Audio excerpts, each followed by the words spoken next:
Muy bien, a las 8:36 seguimos en programa especial aquí en RPP, La Voz del Perú. Fernando Carballo, Carlos Villarreal y quien habla, Mónica Delta. Y vamos a darle la bienvenida al defensor del pueblo, al doctor Walter Gutiérrez.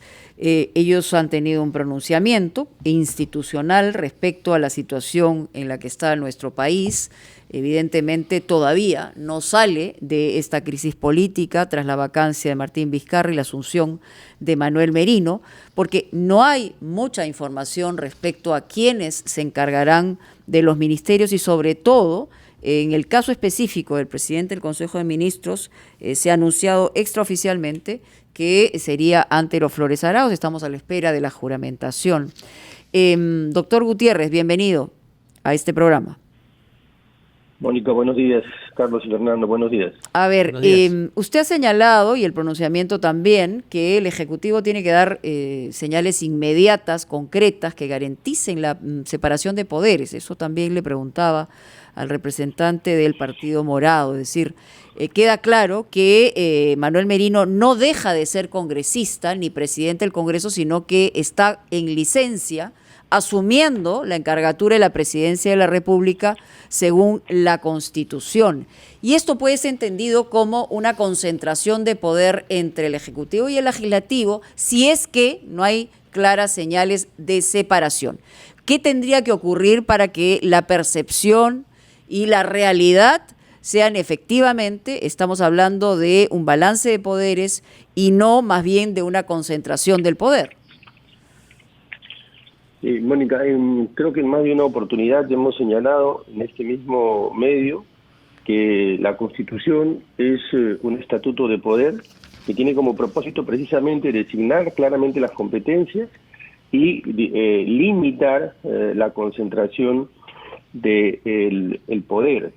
La situación en la que estamos actualmente es que en la práctica el Legislativo ha directamente designado al presidente de la República y, como usted bien señala, el congresista Merino no ha dejado de ser congresista. Pero además el Congreso es titular del principal acto de poder del Estado, que es el acto legislativo. Y en la relación entre Ejecutivo y Legislativo, el Ejecutivo puede observar leyes que en una tentación, digamos, de populismo legal pudieran empezar a darse. Entonces hay que evitar precisamente que las funciones, las competencias se confundan. Yo conozco al congresista Merino, tengo el mayor de los respetos por él, me parece un hombre serio, un hombre con convicciones y modales democráticos, pero es necesario que su gabinete esté compuesto por figuras independientes, con experiencia, técnicos, y que además sepan relacionarse con el con el Legislativo, no para confrontar, sino para materializar el principio de gobernabilidad y cooperación, porque en los últimos 4 años hemos estado en un litigio permanente, en un contencioso permanente entre el Ejecutivo y el Legislativo. De modo que es fundamental el presidente, quien va a ser el titular de la presidencia del Consejo de Ministros. Bueno, ya se sabe el nombre, ¿no? También el gabinete. Bueno, no es oficial, si fuera Antero Flores Arauz. Sí. A mí me parece que Antero Flores, a quien también conozco hace muchísimos años, es un hombre también de profundas convicciones democráticas, de formas democráticas, de gran experiencia. Es un hombre íntegro. Desde luego todo aquel que ha transitado por la vida pública tiene objeciones de un lado y de otro lado. Será él, si fuera finalmente designado, quien con sus acciones y conductas legitimará y consolidará su posición como presidente del Consejo de Ministros. Señor defensor del pueblo, buenos días. Hay un punto clave en nuestra actual crisis política que tiene que ver con la interpretación del artículo constitucional que ha permitido la vacancia. Y usted, en el comunicado que ha hecho publicar ayer, dice: su configuración y límites sigue siendo materia de un debate que debiera ser concluido por el Tribunal Constitucional.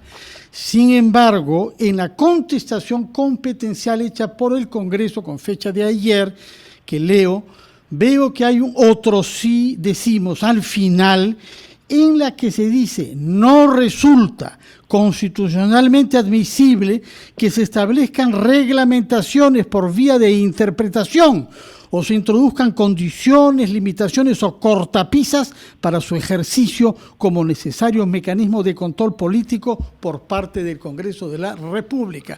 Quiere decir que el Congreso considera que lo que usted dice es falso, que no es el Tribunal Constitucional el que puede dirimir el debate si es aplicable o no, en los términos en los que ha hecho el Congreso, la figura de la incapacidad moral permanente. Bueno, permítame decir tres cosas en relación a este punto, Fernando. En efecto, el artículo 113 de la Constitución aloja una figura que es debatible aún.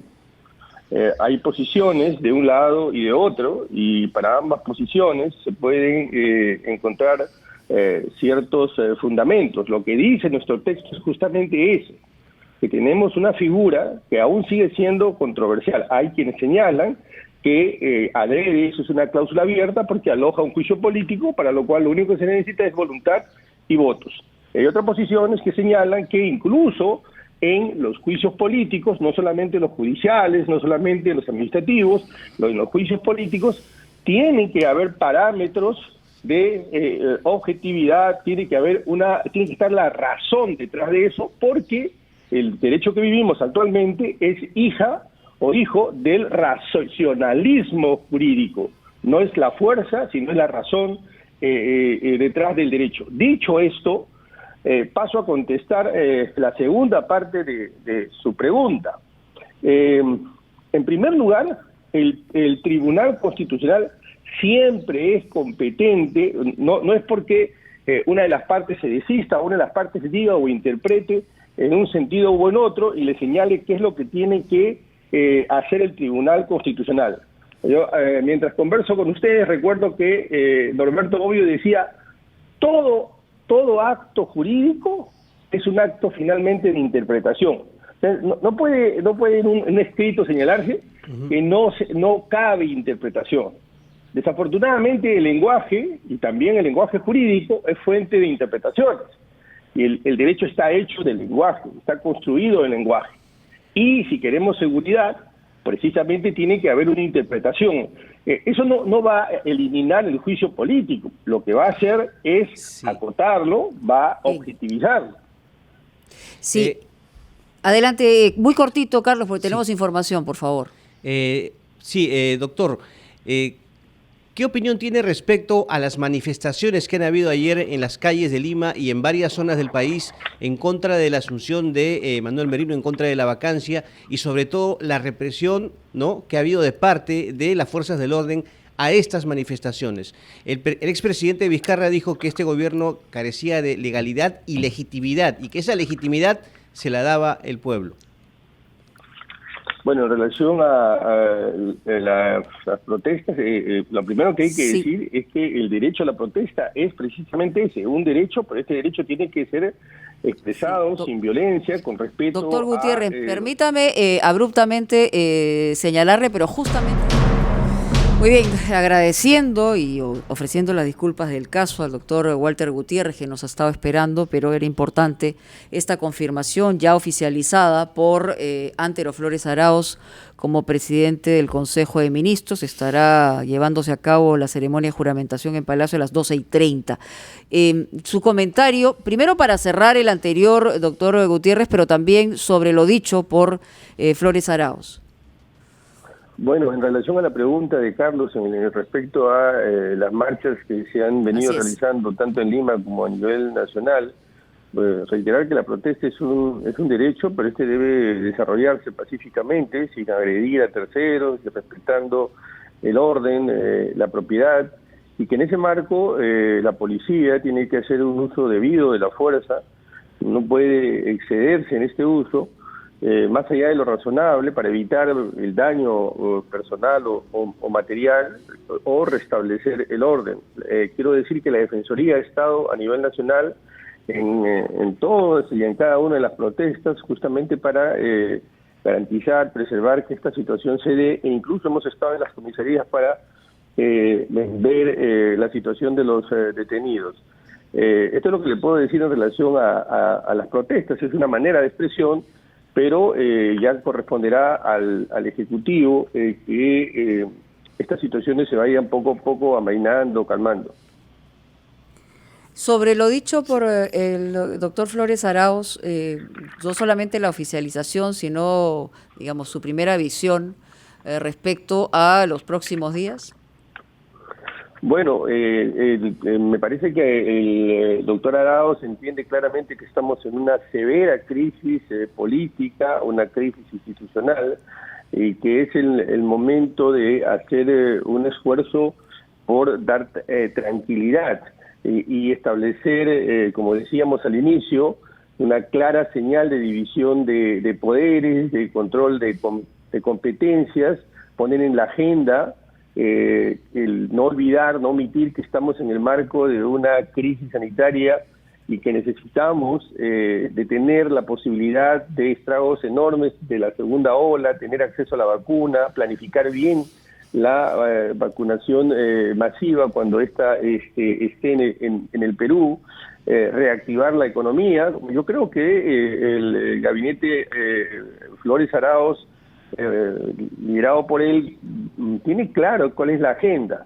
Y yo quisiera aprovechar estos minutos para decir que en este momento crítico, difícil, la Defensoría va a asumir un papel tal vez inédito, porque siempre la Defensoría ha sido supervisor de derechos humanos y también supervisor del Ejecutivo, del gobierno regional, de los gobiernos locales, pero ahora también tenemos que asumir nuestro papel de supervisor y contrapeso también de la labor que tiene que hacer el legislativo, porque las competencias de la Defensoría del Pueblo alcanzan también la posibilidad de ser un contrapeso de todo aquello que pueda surgir del legislativo. No estamos para que se den normas de una manera festinada, acelerada. Tiene que cumplirse todo el proceso legislativo, pasar por comisiones, cumplirse el principio deliberativo. El principio deliberativo no es que los congresistas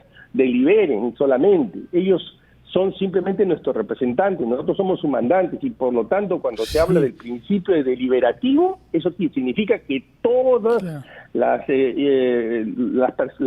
entes implicados deliberen respecto de esa norma que se va a dar. Y en ese sentido vamos a ser muy doctor vigilantes. Gutiérrez, en ese contexto usted dice en el comunicado publicado por la Defensoría que el Ejecutivo debe dar señales inmediatas y concretas de que garantizará la separación de poderes. ¿En qué tipo de señales piensa usted? Inmediatas y concretas.